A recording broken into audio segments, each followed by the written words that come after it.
Itu materi tentang keterampilan membaca. Nah, di slide pertama itu kita memuat tentang pengertian. Jadi pengertian membaca permulaan dengan lanjutan. Coba lihat ini.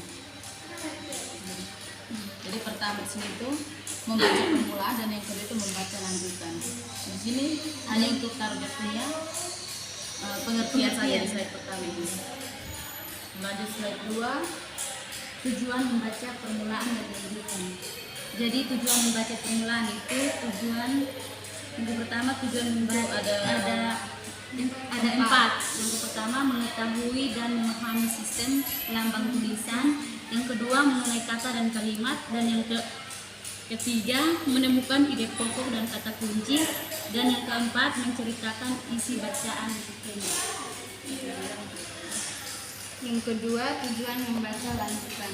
Yang dibahas di sini yang pertama, mampu membaca dengan lancar dan mencerita kembali dengan kata-kata sendiri. Yang kedua, mampu mencari kata-kata yang sukar dengan menggunakan kamus atau sumber-sumber lainnya. Yang ketiga, mampu memahami dan menyerap cerita, puisi dan drama yang berkesan dan dapat memberi tanggapan.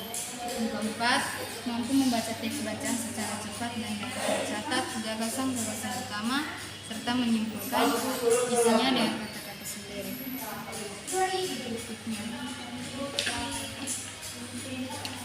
Berikut C, fungsi membaca permulaan dan lanjutan. Yang pertama, fungsi membaca permulaan.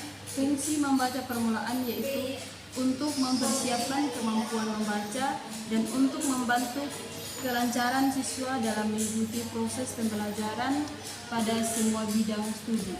Yang kedua, fungsi membaca lanjut.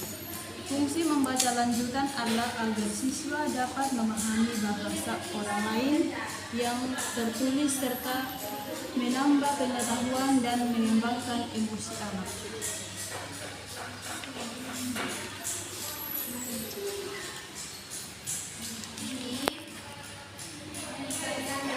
D, jenis-jenis membaca permulaan dan lanjutan. Jenis-jenis membaca permulaan menurut Supriyadi pada tahun 1992, 127 halaman. Pada membaca permulaan ada satu jenis membaca, yaitu membaca teknis atau membaca nyaring. Membaca teknis ini bertujuan untuk melatih siswa dalam menyuarakan lambang-lambang tertulis. Kegiatan membaca teknis atau membaca nyaring berfungsi untuk pemahaman diri sendiri juga untuk orang lain. Terus yang kedua ada apa?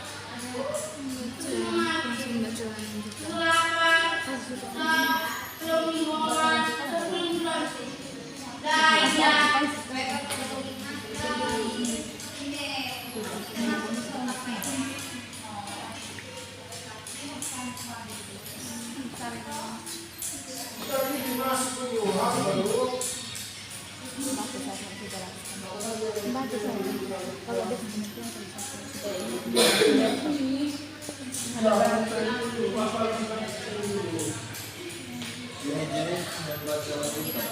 A. Pemahaman. Membaca pemahaman adalah salah satu dari kegiatan membaca dengan tujuan utama untuk memahami isi pesan yang terdapat dalam bacaan. Dia memahami membaca menghubungi. Membaca menghubungi adalah kegiatan membaca yang sangat cepat dan memperoleh informasi tertentu dari bacaannya.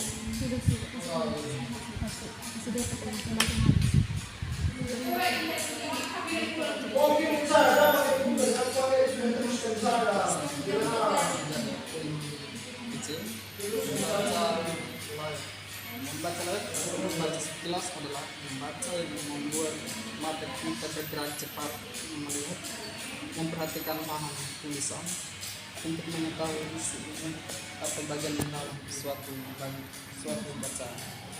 Poin C, Yang kedua itu membaca isi. Mendalam. Membaca intensif adalah proses membaca yang dilakukan secara cermat dan baik yang dilakukan pada saat karena kegiatan ini tidak semata-mata merupakan kegiatan membaca saja, tetapi lebih pada pemahaman dan bacaan. Kegiatan membaca teks yang dibaca biasanya disajikan teks. Sekian dan terima kasih.